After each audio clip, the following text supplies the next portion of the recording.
Hello, this is Cho of the Shiny Colors Discord, and welcome to another episode of the Shiny Review. Today, as of the time of this recording, marks the 15th anniversary of Shiny Colors, so thank you, producers new and old, for sticking around the series as long or as short as you may have. Here's to 15 years, and to many more. Today's video is going to be looking at the newest cards, a new Produce SSR for Fuyuko, Support SSR for Natsuha, as well as the event cards, which are a Support SR for Koito and a Support SSR for Rinze. Do keep in mind that Fuyuko and Natsuha are both limited, and they will be going away after a few days. Because they are technically summer themed, there's a non-zero chance they might return next year, but do be mindful of your feather jewels and whether or not you want to pull for these cards. Unfortunately, you'll get to see if they're a good fit for you in just a few moments. Starting things off, we have Fuyuko. Finishing up the second series SSRs for Stray Light, Fuyuko arrives with this banner, and so far the opinion is mixed, to say the least. Some facets of this card are easily comparable to SSR2 Asahi, adjusted to be a pure dance unit rather than visual. However, there are a few differences that come up immediately through this comparison, mainly that Fuyuko is not an AoE unit.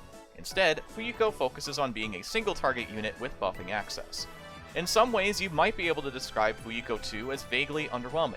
Her lack of anything particularly good with her link appeals outside of her memory appeal are a mark against her, while her buffing potential isn't particularly high either.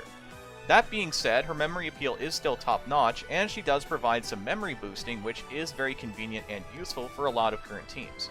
However, she herself doesn't bring a lot to the current Stray Light. Time will tell if she grows into a powerful unit in the same way that Kiriko 4 did not long ago. Her roles are center, buffer, as well as memory boost, and I recommend pulling for her anyway. I would say she's somewhere between high and moderate recommendation. If you're running Stray Light, she may not feel all that important. However, if you think that the value of having memory gauge boosting, or potentially you have an interest in Dance Stray Light in the future, which doesn't have a whole lot of support but could easily change in the next few banners, you might want to consider pulling. Fuyuko's initial skill is a Dance 3.5 appeal that applies a Vocal Dance 5% buff for 5 turns, and also increases your memory gauge by 15% upon use. This links into a Dance 1.5 appeal. At max, she unlocks a Dance 5.0 appeal that applies a Vocal Dance 10% buff for 10 turns, and increases your memory gauge by 25%. This links into another Dance 1.5 appeal. Her 1-star passive is a Dance 50% up that requires Fuyuko on your team, and has a 30% chance to activate 3 times. This also unlocks a Dance plus 50 uncap. At 2-star, she has a Dance 75% up that requires an active dance buff. This has a 30% chance to activate 3 times, and also unlocks another Dance plus 50 uncap. Her 3-star uncaps are a Dance plus 150 and a Mental plus 100, and her memory appeal when maxed out is a Vocal Dance visual 10% buff for 10 turns, and links into 2 separate attacks. The first is a Dance 0.5 to 2.5 appeal that attacks all judges and scales based on how many vocal and visual buffs you have prior to them being removed by the appeal.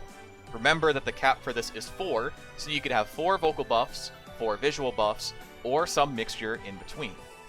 The second appeal is a Dance 0.7 to 3.5 that attacks a single target and removes only dance active buffs. So again, the cap here is 4. So if you have 4 dance buffs alongside a combination of vocal and visual buffs to equate to 4, you'll get the maximum amount of damage out of this appeal, which is fairly high. For support recommendations, naturally any supports with innate synergy will help a lot. Any flavor of Asahi support is appreciated since they're all dance, though her limited will work best. Mei can be included if you build Fuyuko in Grad and want her 5% stat bonus, though you will have to consider that every Mei support is vocal and doesn't quite play into the strengths of the Fuyuko. As for alternatives, bringing in a Rinze will supplement bringing along a Chiyoko if you plan to utilize grad buffs and run both of these members on your team. You can also consider Alstrameria supports if you intend on running Amana, Chiyuki, or Tenka, though their dance utility is a little bit tougher to come by. As for the team recommendations, we have Asahi's initial SSR, Fuyuko 2, and Mei 2. This setup is meant to ideally make Fuyuko stronger, though it has the returning option of the Asahi Bomb. While it lacks the utility of Asahi 2 in terms of memory gauge boosting and AoE attacks, this particular combination plays a little nicer with each other in terms of stats. For additional team member options, you could choose to run Amana 3 and Tenka 2. a dance-focused sustain team that could obviously also be switched with Amana 4 and Tenka 4 if you want a visual flavor instead. They have an incredibly dangerous turn 1, and they're not very enmity reliant, and they're much bigger on sustaining themselves rather than taking a lot of damage. If you want a more straightforward buffing style, Rinze 3 and Choco 1 are great options as they complement Straylight's main gimmick particularly well, and make Asahi much easier to set up for her high damage. And naturally, if you want to play a more defensive style, you could choose to run the tried and true vocal defensive supports of Sakuya and Kiriko. While they don't necessarily play into the full strengths, it does at least complement the fact that Mei and Asahi have vocal options, so you can turn them into a vocal dance mixed team. As a center, Fuyuko gets a double S+. Maybe just double S, but it's a tough call to make. It's pretty hard to undersell a memory appeal that's as good as Asahi's, who is among one of the better centers in the game currently. You can make the argument that it lacks quite the same level of support as Asahi, though things can change very quickly in the span of a few banners, so let's be optimistic. As a unit, she gets anywhere between an A to an S+, depending on how you feel. This card can serve as an interesting option for Illumination Stars or Alstroemeria as a support, depending on how much you value her vocal dance buffing potential, as well as her memory gauge increase. For the current iteration of Straylight, she's not quite as useful as Fuyuko 1 is, as Fuyuko 1 can still handle things with her buffing ability, which is much better. In the right circumstances, Fuyuko 2 fares well, but unlike Asahi, she has some troubles being a reliable floating unit across other teams, so she doesn't get quite the same marks that Asahi did not too long ago. Next we have our limited support, Natsuha. Natsuha has decided to be the beacon of hope for Hokago. She sports a ton of support skills and plenty of strong passives, and this Natsuha will definitely find a way to be competitive for most teams. The main things to keep in mind with Natsuha are that she is very cost-effective in terms of the number of copies required, or at least asked of you, has very heavy SP focus, which is a big thing in the current meta in terms of building, and she also has a scaling appeal which will absolutely help players that are looking to make true ends, or just runs in general, a little bit more consistent. Her support skills are Idol's Bond, Promise Recovery, and Rest Boost, and her unique support skills are Dance Mastery SP, which reaches plus 12 at level 70, Unit Mastery SP, which reaches plus 6 at level 55, and Dance Mastery Stamina, which reaches plus 6 at level 75. All of her support skills pretty much kick into high gear by the time she's level 60, meaning that she's actually an incredibly good support right out of the gate, as opposed to being kind of middling at 0 stars and solid by 2 stars. In this case, she's already strong by level 60, and only gets a little bit stronger by 65, 70, 75, and so on. So because of this, she's a great card to pick up just for one copy, and then slowly build her up over time if you're willing to dedicate Hazakis to her. Her TFD idea is Appeal, her Insight token for Grad is Mental, and her support appeal scales starting at a Dance 3.1 at level 60, and becomes a Dance 3.5 by level 80. Natsuha's 1-star passive is a Dance 50% up that increases your attention as well by 100%, and requires your mental to be 75% or higher.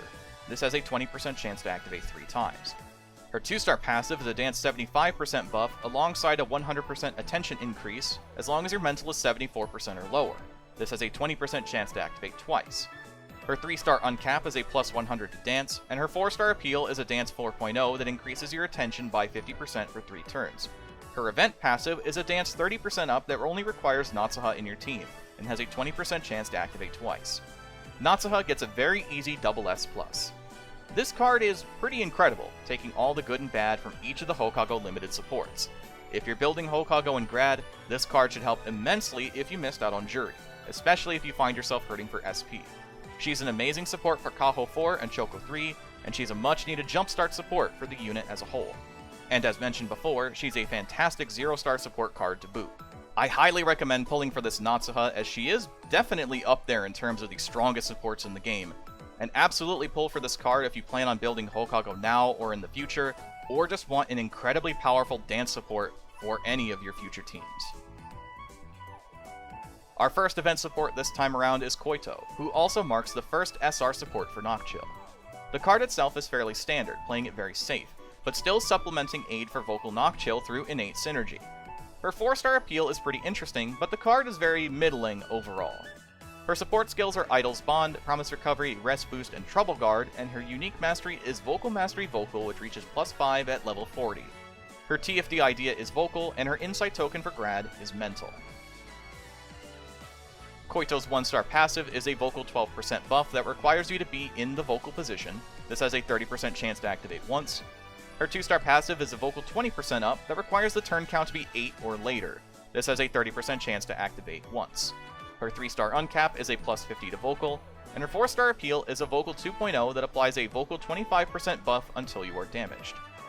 Her event passive is a vocal 8% up that requires Koito on your team and has a 30% chance to activate twice.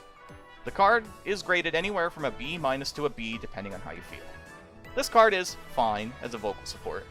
The potential of the infinite 25% vocal buff is appreciated, though you'd need some dedicated support to make it work, which this card alone can't provide. She's not a terrible card, but not really a standout for any of the SRs. Koito's 1-star passive is a vocal 12% up that requires you to be in the vocal position. This has a 30% chance to activate once. Her 2-star passive is a vocal 20% up that requires the turn count to be 8 or later, and has a 30% chance to activate once. Her 3-star uncap is a plus 50 to vocal, and her 4-star appeal is a vocal 2.0 that applies a 25% vocal buff until you are damaged. Her event passive is a vocal 8% up that requires Koito on your team, and has a 30% chance to activate twice. She gets a C. This card is fine as a vocal support. The potential of the infinite 25% vocal buff is appreciated, though you'd need some dedicated support to make it work, which this card alone can't provide. She's not a terrible card, but she's not exactly a big standout for event SRs. Should you farm for her? I'd say it's an okay choice. Depends on how you feel.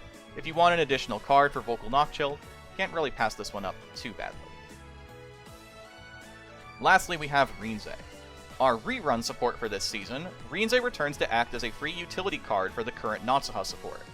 While the card itself isn't incredibly powerful for her passives, she has a great dance mastery to complement the lack of it from Natsuha.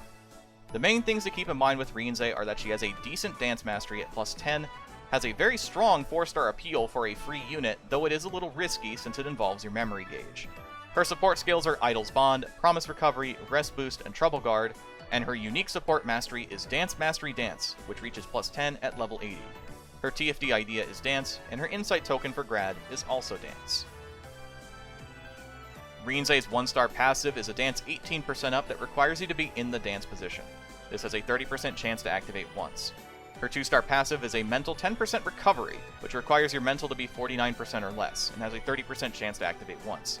Her 3-star uncap is a plus 50 to dance, and her 4-star appeal is a dance 0.8 to 4.0 that scales based on how high your memory gauge is.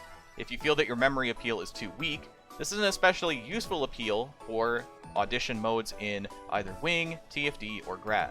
However, bear in mind that it also reduces your memory gauge by 30% after appealing, so you will miss out on your memory appeal for the next few turns due to this attack. Her event passive is a dance 6% up that requires Rinze on your team, and has a 40% chance to activate twice. She gets a B- to a B. For being a year old, event Rinze is strictly okay. Much of what she does nowadays is considered child's play, but with the rise of Grad bonuses, the Dance 4.0 appeal, alongside the right buffs, might be a reasonable alternative if you struggle to make a strong center, or if you want to focus solely on true ends and production runs. Her dance mastery is what keeps her out of the C tier, being decent enough for most teams. Should you farm for her? I'd say it's a pretty good choice. If you're looking for a nice dance complement, she's perfectly okay, but you'll definitely find better cards from the gacha in the future. And that's going to do it for the video today. Thank you so much as always for watching. Make sure to subscribe if you haven't already, like the video, and share it around to let people know what it is we're doing here with the channel. Next time we'll be going over whatever banner comes next, and we're also still in considerations of building videos for TFD as well as Wing. So those should be coming in the next couple weeks, hopefully, depending on how schedules work out. So, till next time, I've been Cho, thanks for watching, and have a wonderful rest of your day.